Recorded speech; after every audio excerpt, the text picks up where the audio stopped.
بسم اللہ الرحمن الرحیم۔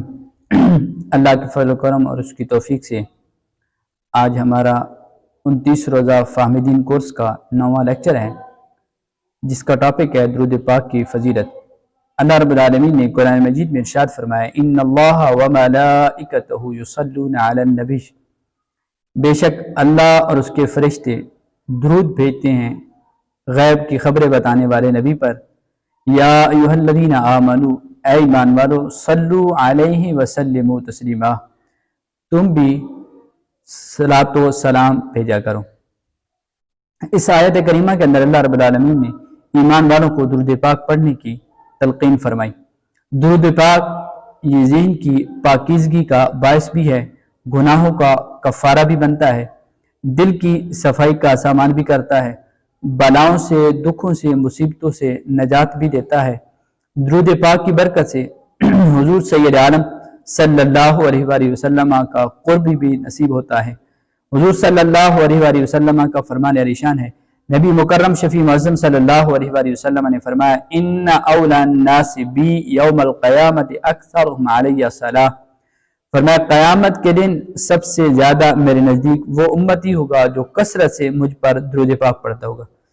حضور سید عالم صلی اللہ علیہ وآلہ وسلم نے فرمایا، من صلی علی مرۃ فتح اللہ له بابا من الجنہ، او کما قال، حضور نے فرمایا جس شخص نے مجھ پر ایک مرتبہ درود پاک پڑھا، اللہ تعالیٰ اس کے لیے جنت کا دروازہ کھول دیتے ہیں۔ دوسری حدیث پاک حضور سید عالم صلی اللہ علیہ وآلہ وسلم نے فرمایا، من صلی علی واحدۃ صلی اللہ علیہ عشرا، او کما قال علیہ الصلوۃ والسلام، حضور نبی رحمت صلی اللہ علیہ وسلم نے فرمایا جس شخص نے مجھ پر ایک مرتبہ درود پاک پڑھا، اللہ رب العالمین اس پر 10 رحمتیں نازل فرماتا ہے۔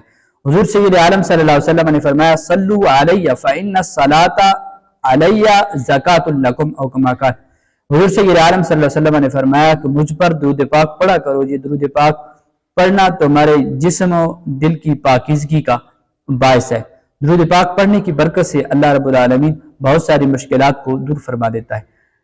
ایک حدیث پاک کے اندر آتا ہے، حضور سید عالم صلی اللہ علیہ وسلم نے صحابہ کرام علیہ رضوان نے عرض کی، حضور قیامت کے دن آپ کو اگر ڈھونڈنا پڑے تو آپ کہاں پہ ملیں گے؟ تو حضور سید عالم صلی اللہ علیہ وسلم نے 3 مقامات ذکر کیے، ان میں سے ایک مقام پل صراط کا حضور سید عالم صلی اللہ علیہ وسلم نے ذکر فرمایا۔ حضور سید عالم صلی اللہ علیہ وسلم نے فرمایا کہ جس وقت میرے امتی کے گناہ زیادہ ہو جائیں گے، نیکیاں کم ہو جائیں گی، تو میں اپنی جیب سے ایک پرچی نکال کر اس کی نیکی والے پردے میں رکھ دوں گا، جس کا وزن زیادہ ہو جائے گا، اللہ رب العالمین اس کی برکت سے اسے جنت عطا فرمائیں گے۔ اس وقت بندہ عرض کرے گا، اے مشکل میں کام آنے والے، یہ کیا ہے؟ تو اللہ کے پیارے حبیب علیہ الصلوۃ والسلام فرمائیں گے، یہ دنیا میں تیرا درود پاک جو تو پڑھا کرتا تھا، یہ آج وہی درود پاک ہے، اس درود پاک کی برکت سے اللہ نے تجھے جو ہے بخش دیا ہے۔ دوسری حدیث پاک حضرت ابی بن کعب رضی اللہ تعالیٰ عنہ عرض کرتے ہیں، حضور میں دعا کا کتنا حصہ آپ پر درود پاک پڑھوں؟ حضور سید عالم صلی اللہ علیہ وسلم نے پوچھا تو حضرت عباد فرماتے عرض کی، حضور میں 1/3 حصہ درود پاک پڑھتا ہوں۔ سرکار علیہ الصلوۃ والسلام نے فرمایا، ان زدت فہو خیر لک، اے عباد اگر تو زیادہ کر دے تو اس میں تیرے لیے بہتر ہے۔ انہوں نے عرض کی، حضور پھر آدھا حصہ میں درود پاک پڑھوں گا۔